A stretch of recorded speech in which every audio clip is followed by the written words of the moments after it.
I didn't hold back. I didn't think it in my head and then not act it. I thought it and then I acted it, and I just didn't care what people thought about me.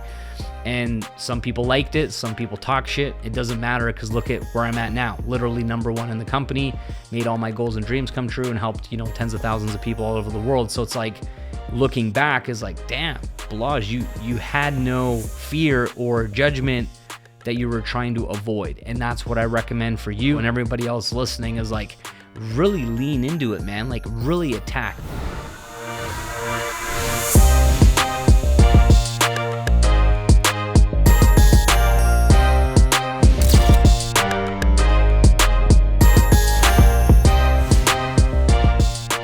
Welcome back to another episode of the Diamond Life Mentor Podcast with your host, Balazs W Kardos. This is episode 51, and we have an exciting special episode for you guys today, because we actually had a member of the GPM family and community reach out to me on social media requesting some support around a specific topic in question, which is going to be something that I decided to do a podcast episode on. But before we dive into that, I just wanted to share how pumped and excited I am that in January, we had our second best month ever for the podcast. We actually grew by over 30%, had 15,000 downloads for the month, and it was a pretty significant jump, a 30% jump month over month. And so I just wanted to say thank you so much for sharing the show, for engaging on our social media, sharing the podcast with your family, your friends, your business partners, people that you feel would get value, and also for taking a moment to leave a 5-star review and a little comment every time you feel you're getting value from the podcast. Or if you haven't left a review yet, thank you very much. I'm also very, very excited to share that January was a record-breaking month inside of my high-profit online business. We actually sold $18 million USD for the month, and 70% of that gets paid back to my community of people that are helping others get healthier, wealthier, create time freedom online. So that's approximately $12 million in the bank accounts of my team for making a difference, for helping people, for giving back, and for being aligned with a high profit, high value business model that helps people that are the customers on the health and wellness products, and also on the business side for people looking to create part-time or full-time income online. So I'm just so grateful and so blessed that we had over 7,000 high-ticket sales in my organization, which is a record, and it's the first time we've surpassed 7,000 in a single month. And I'm just so excited because by the end of 2024, I already see the numbers and forecast that we will be doing over 10,000 units per month by the end of this year, as my business is on a 30% year-over-year growth. So that's roughly $250 million in sales in 2024 if we hit our numbers and are continuing to trend the way that we are trending in the last few years. So I'm confident it's going to happen, and all of us are contributing to make that goal a reality. So massive, massive things are happening already in 2024 as we enter February. It's also a leap year. We have 29 days this month, which is really exciting. And so, yeah, I just wanted to share a little bit of an update with you guys that January was epic, and moving forward in February, I expect great things as well. We also placed first 4 consecutive months in a row in the global contest, which is super exciting. So we're hoping to do 5 this month and then 6 next month, and take the gold medal 6 months in a row before heading to Japan to collect the big award on stage and be acknowledged for that. And that's obviously not a personal reward. It is a community award. It is a reward that we're all contributing to together. And I'm just so happy that you guys are all a part of my organization, because I got a team of superstars all over the world, and it's the greatest feeling in the world. Okay, let's get into this episode. So we had Leandro reach out to me on social media. His Instagram is life.with.life. Leandro. We'll make sure we put it in the show notes as well. Go ahead and follow him on Instagram, give him a shout out in the DMs, and just thank him for this episode, because when he sent me this message right away, I was like, this is such a great topic, it's such a great question, and I'm positive that you guys listening to the podcast are going to get massive value from this as well. So you can thank Leandro for this idea. So the message said, "Hey Balazs, I hope you had a great start to the new year. I'm still listening to your podcast on a regular basis and your prompt to submit ideas or things we'd like to hear about in your podcast. I've been in Magic since May of last year and haven't had too much success. I have 2 sales. I often find myself overwhelmed and lost at the same point with what to actually focus on. So I was wondering if you'd be willing to share what your daily method of operation was in the early days and what it is today. What are your daily non-negotiables in regards to Magic? What has worked the best for you and what hasn't? I'm always looking to learn more and improve, so I'd really appreciate your input or perhaps even a whole podcast episode on this. Thanks so much in advance." So my response was, thanks for reaching out and sharing. Would be my pleasure to do a whole podcast episode on your question just for you, bro. I'm sure everyone who listens will also be grateful you asked and get value as well. Keep an eye on it in the next few weeks. So this is such a fantastic question because obviously the beginning is the toughest for many reasons. And I have touched on this on some previous episodes and some previous coaching calls that I've done. But that transition period of your old life into the life that you are dreaming about and the lifestyle that you want to create, that transition period is quite literally double the work. And so it feels very conflicting because, it's almost like you're on one horse and that horse has to keep running because that horse is what is providing you with, stable income at your job or paying for your bills if you live on your own, some of your expenses and so forth. So you can't completely jump off that horse and start running towards this new one. And a lot of people do think this is smart. And we hear stories in the community all the time of people just not being able to manage their mindset around 2 different worlds, the employee world, the job world, those types of responsibilities in your schedule to basically maintain that lifestyle, maintain how things are, while also having this new paradigm where you're like, wait a second, you're questioning everything. You're like, the 9 to 5 doesn't really make sense. I'm not making enough money. You're starting to have the blinds, lifted off of your eyes and your mind. And you realize that there are so many things that you've always done, you've always believed to be true. You've kind of gone with the flow and go through the motions. And the next thing you know, you're having this awakening. And quite literally, this awakening is you awakening to your potential. You're awakening to the possibilities. You're awakening to this reality that your dreams are not far-fetched and unrealistic, that they are possible. You have found a vehicle. You have found a business model. You have found a community. You see all the pieces coming together, and so it's becoming more and more real. And obviously, there are some things that we need to do personally with our mindset to overcome some of these limitations that we have always believed to be true. And that's part of the work. That's part of the transformation that every single successful entrepreneur that originally came from an employee or self-employed background has to make. And that is very tricky and complicated. And it has these good days and bad days and ups and downs, this roller coaster ride. But it is worth it to persist through that. So the point that I'm making here is that you're doubling up your transition period because all of your spare time that could be utilized for relaxing, for entertainment, for hanging out with friends and family, for watching sports, playing video games, working out, reading a book, having a nap, all these other sort of entertainment, extracurricular activities that would give a normal, quote unquote, normal in the eyes of the masses, eyes of society, a balanced lifestyle, right? Where you're working at your job, you're in traffic, you're being a responsible adult, you're paying your bills and all this kind of thing. And then there's another side of it where it's like, man, I just want to chill out. I want to lay on the sofa, man. I want to watch a movie, want to relax a little bit, take my mind off of like adulting, take my mind off of work.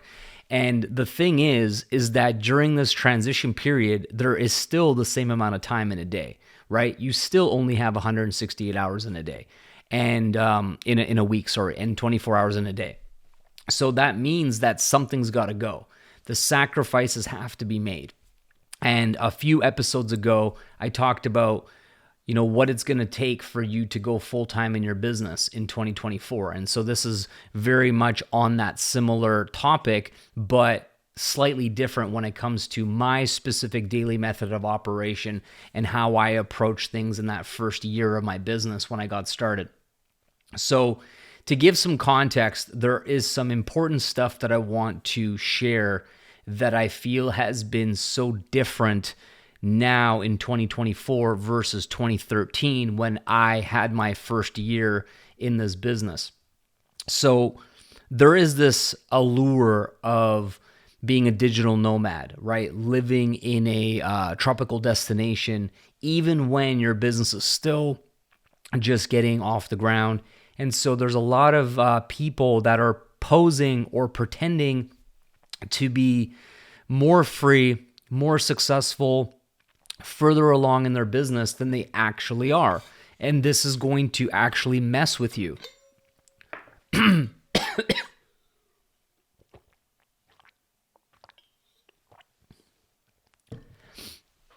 This is going to mess with you because it's like the faker you appear if you're doing that, then the harder it becomes for you to tell the truth, and it just becomes this vicious cycle.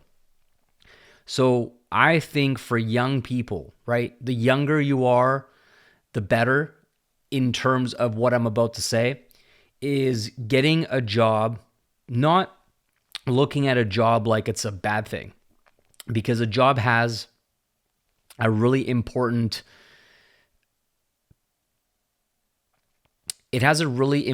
part to play in your journey if that's the life that you're coming from, which is most people. So sometimes people will have a job that is completely unrelated to the skill set and the future that they're looking to create. So as an example, you might be in construction or doing physical labor type of work, right?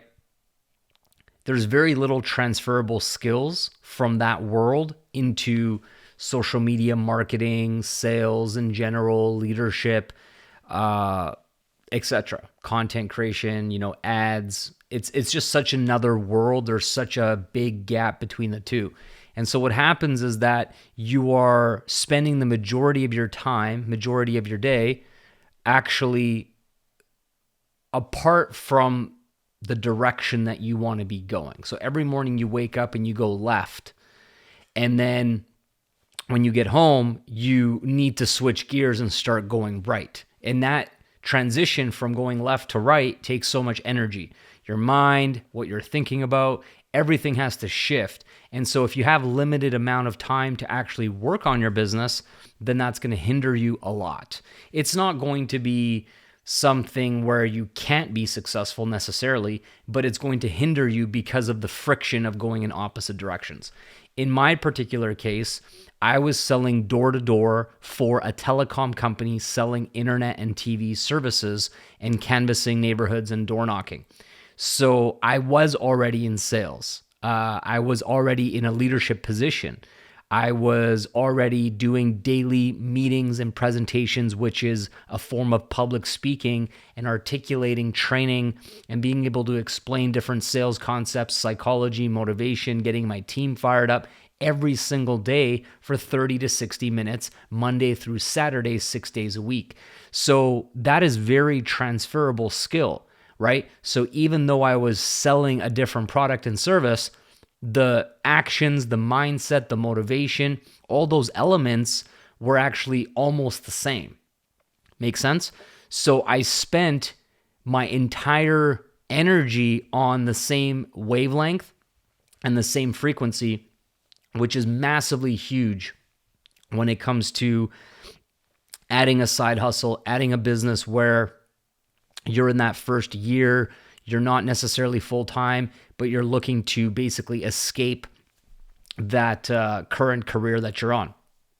So my suggestion is anybody who is working a job that is as far away as possible from sales and marketing, possibly, if it makes sense for you and you're open to the idea, look into getting a sales job. Look into working for a marketing company or a social media marketing company or some kind of business that you're actually being paid through your 9 to 5 to learn skills that you can use to leave the 9 to 5 world behind forever and simultaneously gain your confidence and improve on those skills that will actually pay dividends directly into your business. So that's my first tip for everybody listening is it's not about quitting your job too soon prematurely, but it is potentially about actually looking for alternative work and going like, okay, what I have done majority of my life doesn't really serve me that much here. So why don't I get a sales job in marketing, in content creation, in something where you can get paid an hourly wage, possibly plus commissions. You know, it would be nice to have a base plus commissions. Or in my case, I was straight commission. I only got paid on performance. I only got paid on production. And I actually really enjoyed that aspect of sales because I have that belief that I need to learn what to do. I need to learn. I need to get better. I need to be incentivized to actually care enough to study, to look at what I did well, look at how I could do better, and like really take it seriously as if it was a multi-million-dollar business. So I handled my door-to-door career very, very seriously when it came to self-development, personal growth, improving my sales and marketing, creating these different scenarios in my mind of like how I understood things, almost like frameworks or methodologies of how I did it. And then I was able to teach that. And then once I taught it to people in my team and they got results with it, I knew that I comprehended that really well. So that's my first tip is maybe you should look into flexible schedule for work. You should look into the most transferable skills that will serve you in your long-term career building your online business. Secondly, so as I did that, I also made some adjustments to my criteria for work. And sometimes what happens is that you are expected to be at your job from, let's say, 9 to 5, okay, as an example.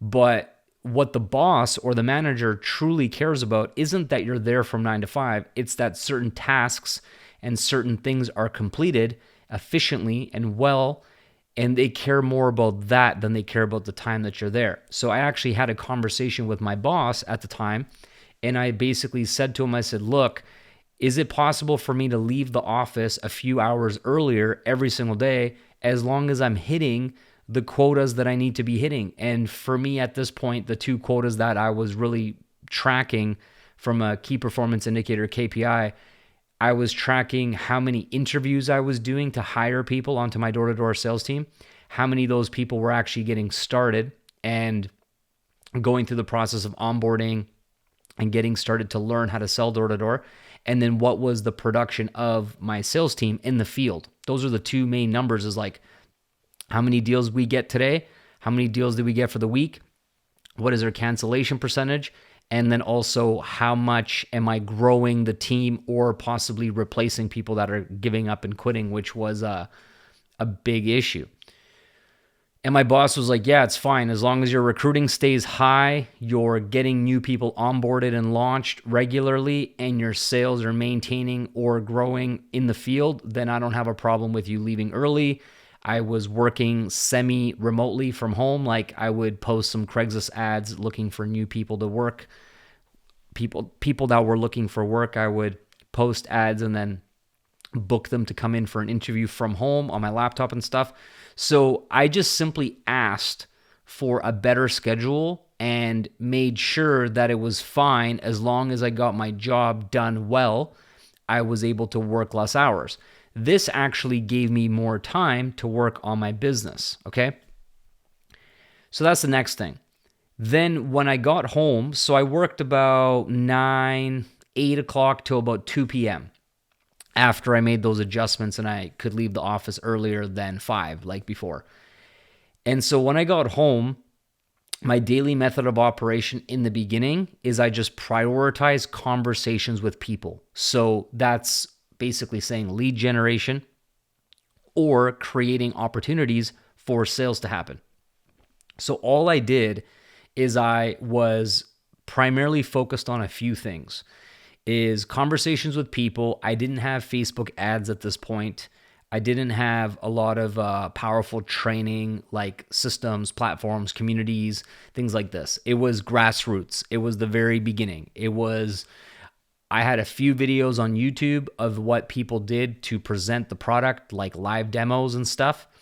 And then I had the opportunity presentation, but it didn't really make a lot of sense to me initially as a way to like share that information because I felt like there was context missing. I felt like there needed to be this bridge that was built for someone from the employee world into how this particular business model works. And if you just simply share how this business model works, to them, it's like seeing it in another language. They're just like, what are you talking about? It doesn't land. And when they don't understand something or they're confused, naturally, this defense mechanism kicks in where because they don't understand it and because they're ignorant to it, they just go, red flag, alarm goes off, and then they go, must be a scam, must be too good to be true, this can't be real, how do they make all that money? They don't understand how it all works, and so they disregard it as it must be too good to be true, it must be a scam, it must be whatever. And so in my mind, I was like, how do I build this bridge between where they are and ultimately where they want to be or what I want to reveal to them and show them? And so I created my own presentation. So there was not any of these tools, communities, training platforms, and so on. It was different. So I mostly was networking through my contacts, phone contacts, email contacts, business cards that I had picked up over the years and never really did much with, and also contacting people that I was already connected to primarily on my personal Facebook account, reaching out to them in the DMs, and then having a bit of a back and forth conversation. And then when it was appropriate, I would introduce and say, do you keep your business options open if it doesn't interfere with what you're currently doing? And just see what they would say. Very classic, old school network marketing type of training because that's all I knew. But I had no shame. I had no fear. I wasn't attached to what people would say. And it, to me, was a numbers game where I had to feel like I didn't waste a day. That was the level of urgency that I operated with that sort of became my daily method of operation. My daily method of operation didn't only have to do with what I did in terms of specifics, but how I felt and the energy and the belief and the mindset that I had each day. So my daily method of operation had a lot to do with my mentality that I had to feel like I didn't waste the day at the end of the day, which meant that I had to learn, do, and teach. I had to learn something new, I had to do it, and then I had to teach it. And even though I didn't have a lot of people to teach it to at the time, I still took the opportunity to teach. I created a Facebook group. I put live streams in there. I put posts in there. I inspired and motivated people. And that a lot of the posts that you see me sharing on my social media as those memories and stuff from Facebook, that was part of it too, is like I would reach out to people, I would have conversations with people, and then I would get the negativity from people, or they would assume it was something that it wasn't. And so I kind of got beat up. It literally felt like I was an emotional punching bag for people to say, your business is this, your business is that, your product is this, your product is that. So I was really taking a toll every day, even though I had thick skin from door to door and I didn't take things personally. you're still feeling this energy of resistance. You're feeling this energy of rejection. You're feeling this energy of like, people don't believe in you. They don't trust you. They don't think that what you're sharing with them is valuable enough to trust you to check it out or to try the product or to get started. And so it does take a toll on you, and you need to find an outlet, a release to get your confidence back, to fill your tank before you take on the world again the next day. And so a lot of those posts that I share as memories came from this like release of fucking watch me, like, and I'd type up this post and I'd be like, just stating like, nothing's going to stop me. Nothing's going to hold me back. And even if I had to talk to 1 million people and they all told me no, I would still eventually find someone who said yes. I would eventually find a leader. I would eventually start to grow my business. I would eventually start to have some duplication. I knew it for a fact, because there's no possible way that a company as incredible as Enagic, with the products, with the compensation plan, with all the moving pieces of the company, plus me and my vision and my work ethic and my leadership and who I know I can become and my potential, there's no possible way that you have all these ingredients and you cannot make something work out eventually. I truly believe that. And so I was like, it doesn't matter if I get all the no's up front and then I start to receive the yeses, or I get a no and a yes and a no, and a yes. Didn't matter to me. So I'd make those posts, which I'm very grateful that I did, because getting those memories back now really actually takes me back to the time where I was feeling somewhat defeated, at least temporarily. I never felt defeated permanently. I never had the thought of completely giving up, but I definitely had those doubts and thoughts where, like, is it worth it? Am I crazy? Are all these people going to be right?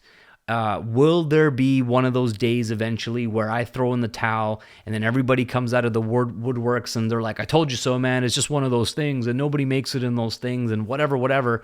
So sometimes I'd have those thoughts and I was like, man, I can't let that happen. Right? And I would push through. So initially, when I was very, very early on, I was doing lead gen in a very enthusiastic way, very passionate way. And I learned this through door to door. Enthusiasm actually stands for I am sold myself. The last 4 letters, I am sold myself, enthusiasm. And so the key with enthusiasm is that you cannot lose your enthusiasm even when everyone is laughing in your face, even when you're being rejected, even when you're being ghosted, even when your ads aren't working, even when your leads don't reply to you. All the negativity in the world could be happening, but you do not lose enthusiasm, because you are sold yourself. You're sold on the mission. You're sold on the company. You're sold on the products. You're sold on everything. And so therefore, other people's opinions are technically irrelevant to the fact that you're sold yourself. It's bulletproof. So you need to get yourself to that place of being bulletproof. And what was I going to say next? So I would ask people to meet up with me, because I was building the business primarily locally, especially in the early days. So I would invite people for dinner or lunch or coffee. I'd say my treat, I just want to share with you what I'm up to, see if it's a good fit.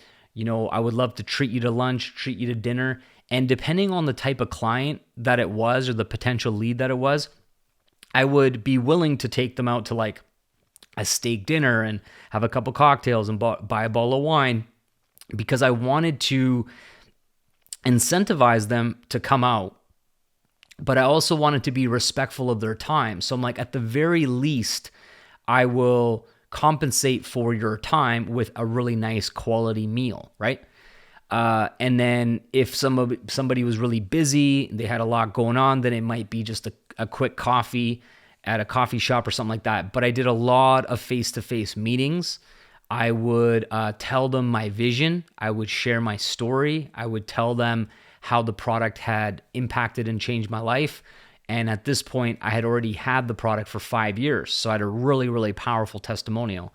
And then I would share with them my frustrations around my door-to-door career. Even though I was making great income, I was unfulfilled from a lifestyle standpoint. I was unfulfilled with my freedom, and I wasn't inspired by what my future had in store if I continued on this path. And so I would use a lot of these parallel stories to relate to what I knew about them and to what I knew they did for their job and their career and stuff. I would ask really powerful questions about their family, their occupation, their recreation, and their money and their financial goals.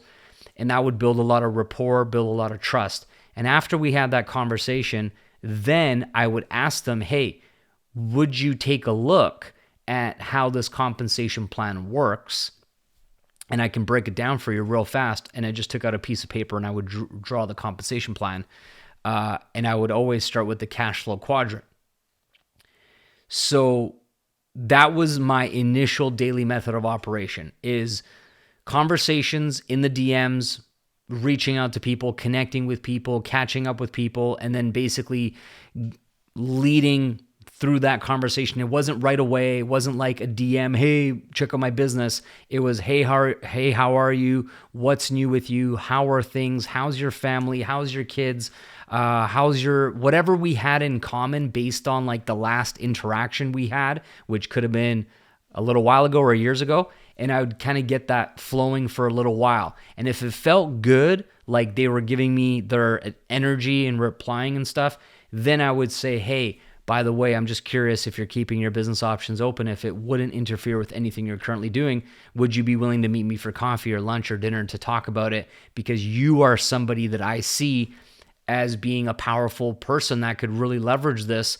And I'm only reaching out to people that I feel could win.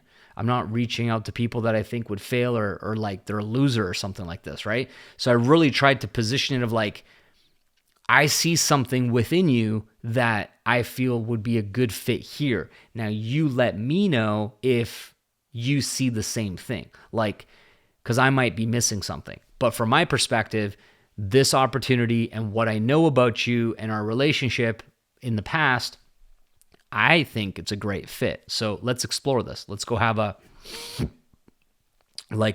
discovery coffee and talk about it. And a lot of people, majority of people accepted this offer and proposal. Then that was like the initial focus, right? Pretty much all of my time was either having those conversations in the DMs and then lining up those meetings and lining up those appointments. And I needed to make sure that I did both of those on a daily basis because I knew that putting in those reps would develop my presenting skills, would develop my conversation skills, would develop my closing skills, and it would be the only thing that would get my business launched off the ground to essentially get that first interaction and business partner into my organization, which would then allow me to go into like phase 2 and step 2.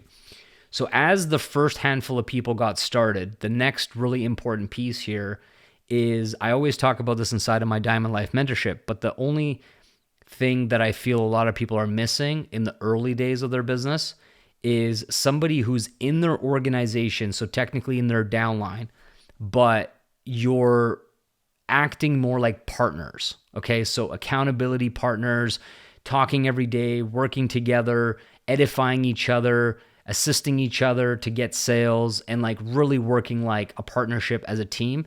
And I had that with somebody also. So what we did is, as we started to get our first handful of business partners into our organization, we asked everybody what their skill set was. We asked everybody what their strength was. We asked everybody how they wanted to contribute to our up and growing team. And so different people were willing to like do different aspects of the business, which was really helpful. Once we got a bunch of new people on board, then the next piece was, I told them, look, here's my number. Contact me anytime. I prefer text or DM on social media because I can multitask. On a phone call, I'm much less available and stuff. I can only do one thing at a time on the phone. So if you want to have me on the phone, we better be closing business. Otherwise, conversations back and forth, questions, setting up appointments, any of those other logistical things has to be through text or DMs, because I could rapid fire through so many back to back to back. And I became very, very quick and very efficient at texting. I'm one of the fastest people that I've ever seen. I don't think I've seen anybody text as fast as me. I'm insanely fast at texting. Anyways, I developed that because of efficiency and wanted to be just like very, very productive, I guess you could say. So during that season of my life, I had a yes mentality. So if somebody needed me, the answer was yes. They had a prospect that wanted to learn more, yes. All hours of the day, evenings and weekends, basically aside from that 9 a.m. to 2 p.m. that I had my full-time job, I was on all hours of the day. And if somebody didn't need me around my bedtime, I would fall asleep, wake up in the morning a little bit early. I check all of my messages from my team or my leads or my DMs or my texts. I would reply to all the most important ones.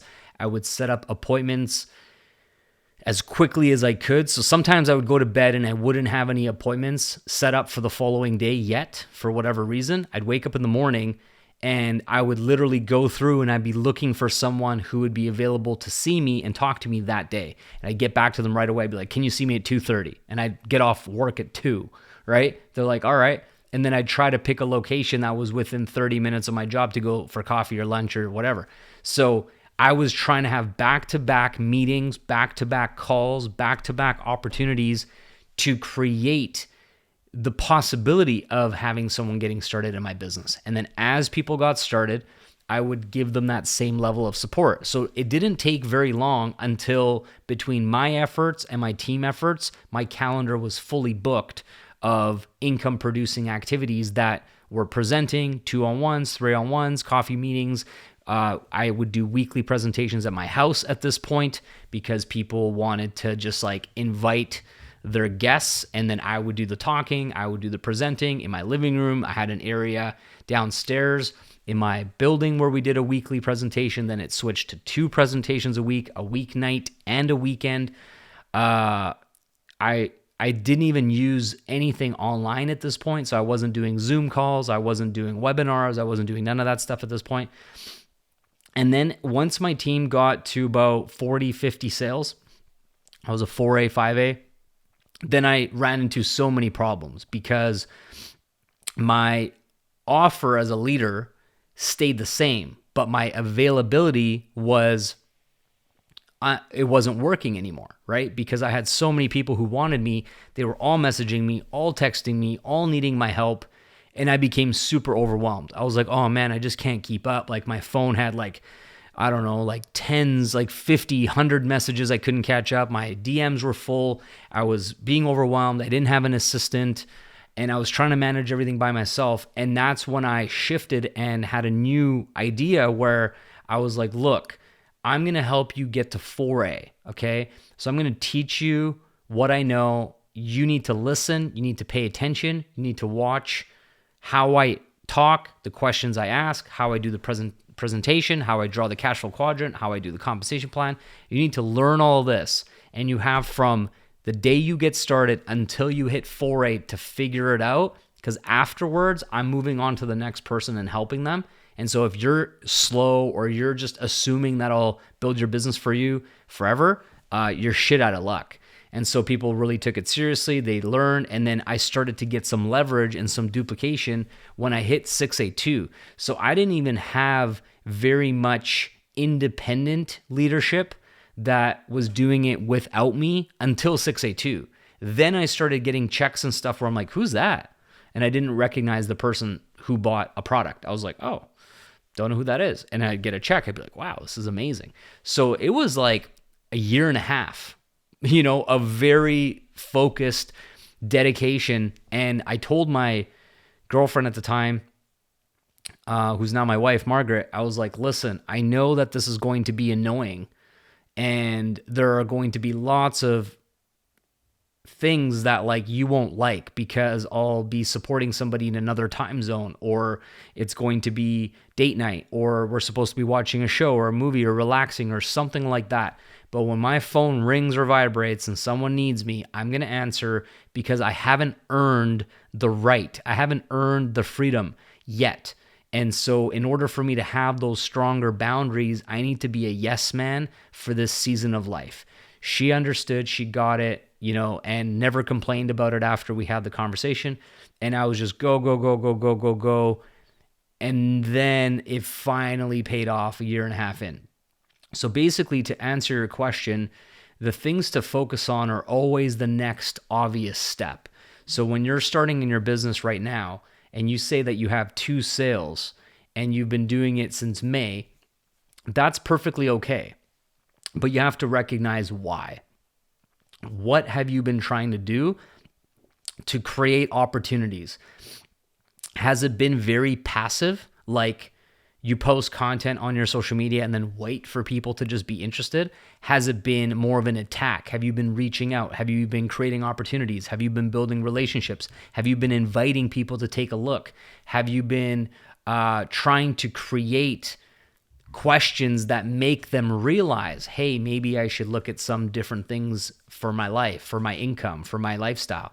So you have to be very much on this offensive attack in a way, in my opinion. No shame. You believe in yourself. You are sold yourself on your vision, company, products, opportunity, etc. And so you need to lean into that, right? And that was my whole mentality, is like, I would rather have someone tell me they're not interested and I know for sure that it's not for them, than to have this thing in the back of my mind wondering, I wonder if, Johnny from back in the day when I worked at a restaurant, I wonder if Johnny would be interested. But then I wouldn't have the balls to go and ask Johnny, hey, Johnny, are you interested? You know what I mean? So I try to release all of those thoughts in my mind around so-and-so and this person and that person. What would they think? And would they be down with this and whatever? And I just went and got the answer. And if they basically gave me any sort of, the timing isn't right, or yeah, I'm open to it, but not right now, or those types of answers, I still had full faith. I was like, okay, cool. I'll follow up with you in a month. Or I would ask them, when's a good time to follow up with you, and see if it's a better time. And that was all I knew how to do. I wasn't really that good back then around like making that urgency happen in the moment. I would just go, no problem, I'll follow up with you. Then I'd go on my calendar, in my Google Calendar on my phone, and I would literally go follow up with the person's first and last name, 30 days or 45 days or 60 days or whatever they told me to follow up. And literally it'd be my calendar with an alarm. And then 60 days later, I'd be like, beam, beam, beam, follow up with Johnny, whatever. And I'd be like, oh yeah, Johnny told me. I'm like, damn, it's been 60 days already? Okay, cool. I reach back out to him, be like, hey man, what's up? And what would be crazy about this is that if it was in like Facebook Messenger or text message or whatever, which is where I did most of my communication, they would literally see that it was exactly 60 days. So it was impressive. They're like, wow, this guy literally followed up when he said he was going to, in 60 days to the day that he said. And so a lot of people, after so many times of following up, they would eventually say yes and get started, right? And that's where that saying comes from, is fortune is in the follow-up. Is like, if you stay on people, unless it's like a very aggressive, no, I will never, ever, ever do this, there's a 0 chance possibility I will ever work with you. Like, you know what I mean? Like, I've had some people say that to me, and I'd be like, thanks. Okay, great. You're like on my forever do not call list, and I'm okay with that. But if anybody was like, yeah, it sounds cool, but not right now, or I'm just going to watch you and see how it goes, and if you do well, then I might consider it, like anything along those lines, I'd be like, great. So there's a chance. I was just like this, like hopeful optimist, like, okay, so you're telling me there's a chance. Okay, great. I'll just hang on to that possibility that there's a chance.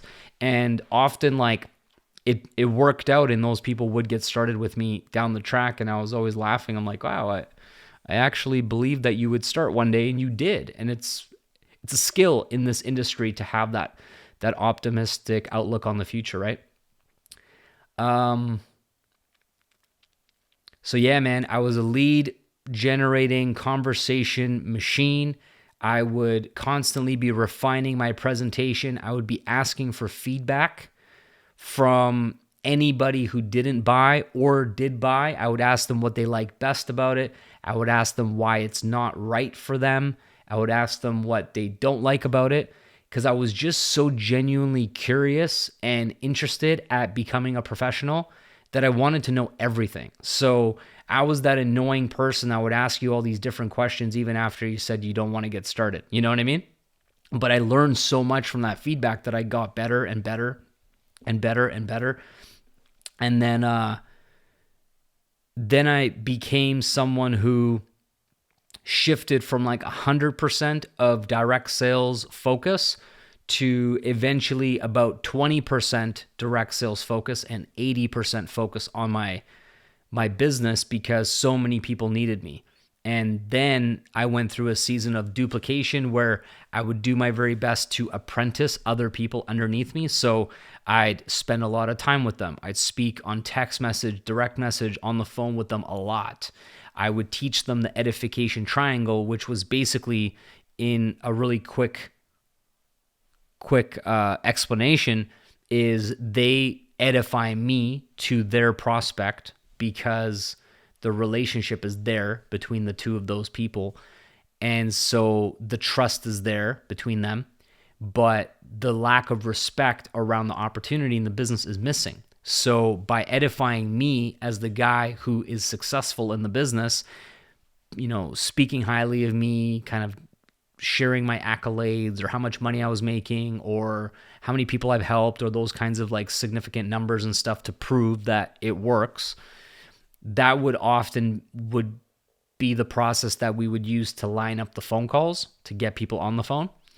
And then once we were on the phone, I would humbly bring myself back to a very relatable place that I'm just a regular guy who has big goals and dreams and has been working really hard on improving himself and helping other people and so on. And the person go, oh, okay, this person's successful but humble. And so there was that like nice balance. And then I would turn it back around and speak very highly of the person who lined up this phone call and let them know they're an up and coming rising star and they're making a great decision by partnering with him, which also means that they're indirectly partnering with me and the rest of the family and the community. And so the edification triangle is basically everybody is leveraging each other in a positive way in that dynamic, and it was super, super helpful. So I did that. And then once I got people that I taught them everything I knew about how to present, how to think, the product, the business, the opportunity, leadership, duplication, and so on, then I would go and find my next direct sale and work closely with them as well.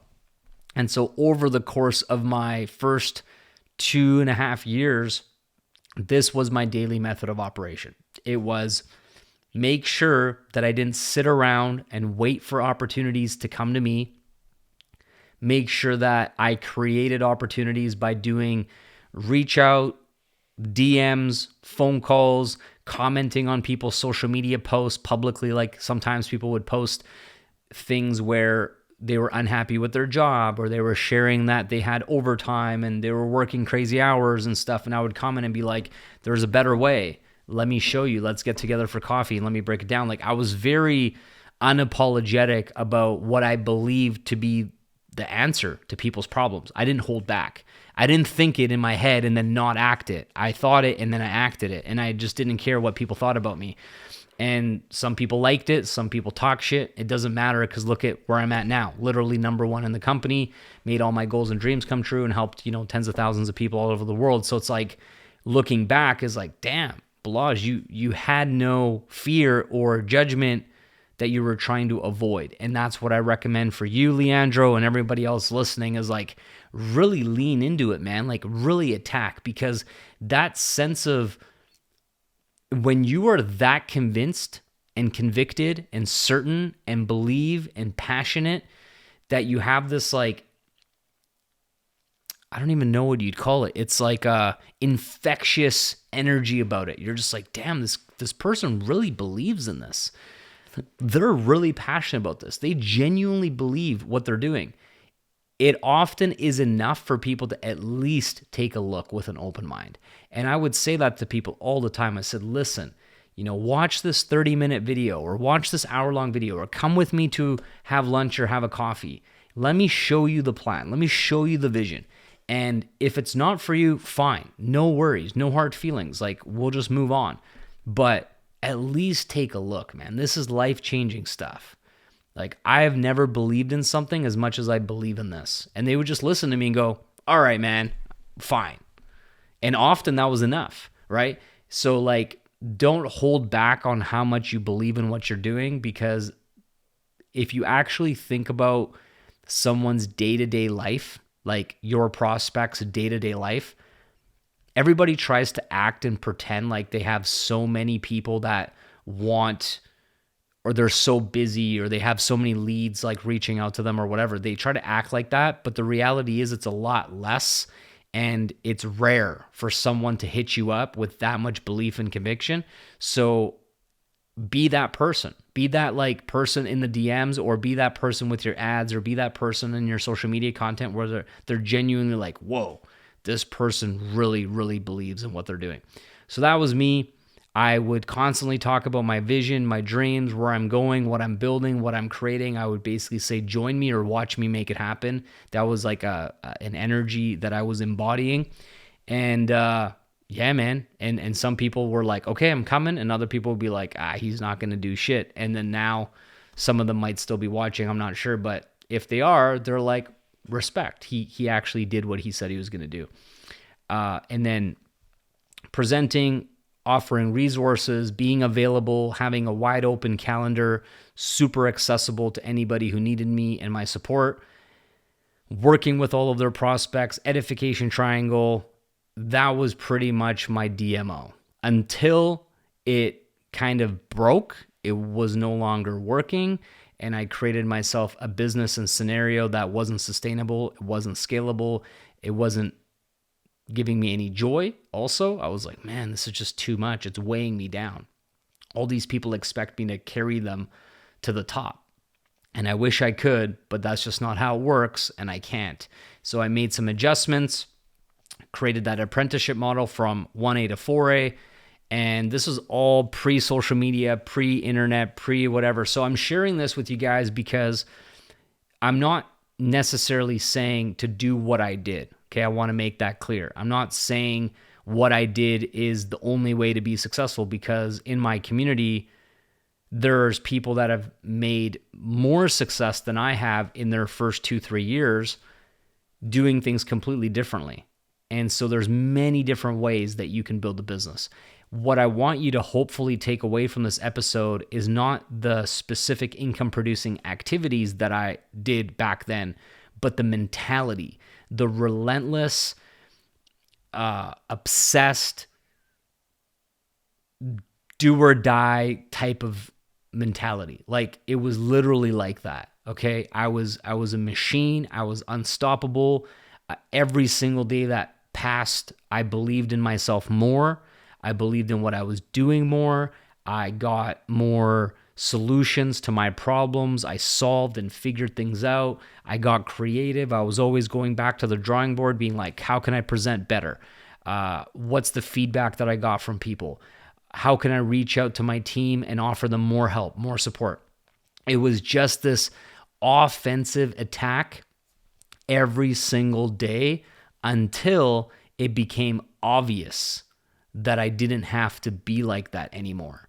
And only when it was obvious, because the sales were pouring in, even without my involvement, did I go back to the drawing board and then decide what I needed to change to make my life more enjoyable, my lifestyle more enjoyable, created some boundaries and some healthy things, and then we progressed. So hopefully that was helpful, Leandro, and to everyone else who's listening, around the mentality of that initial period of time. But if you're running ads or doing social media content or any other form of marketing in terms of strategy, keep doing that. I'm not saying change that, but maybe there's an opportunity for you to add a couple of things in there, like more direct conversations with people, or just more opportunities in general, or maybe you get a sales job on the side part-time that you can get paid to develop those skills to transfer them over here.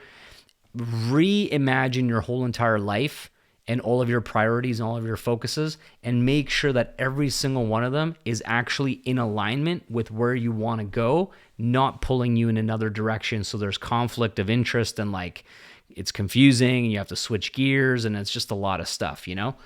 And then yeah, really be bold about who you are, what you know you're capable of, what your potential is, where you're going in the future. Speak it into existence, take massive action, and it will all continue to come together. And anybody who's like less than a year in their business with only a couple of sales, it's perfectly okay. You are on track. It will come. It will click. And once it does, and once you connect, and once it all makes sense, the sales can come very quickly. So yes, it feels like a slow burn initially, but once it connects, once it clicks, once you get a couple of little things falling into place, you'll be off to the races and things will fall. It will come together fast. All right. So thank you for listening to this episode. I'll do another episode in the future talking more about how my daily method of operation is now these days. It is drastically different than back in the day 11 years ago. But for most of you listening to my podcast, that won't be super helpful to you with where you are in your business. But I will share it in the future as a way of something to look forward to and something that's available and possible for you down the track. Once you get a couple levels higher than where you are, then it will be more appropriate to implement those things. So with that being said, much love to you. Thank you for listening to this episode 51. Share it with your friends, and we'll see you again on the next one. Bye for now. Take care.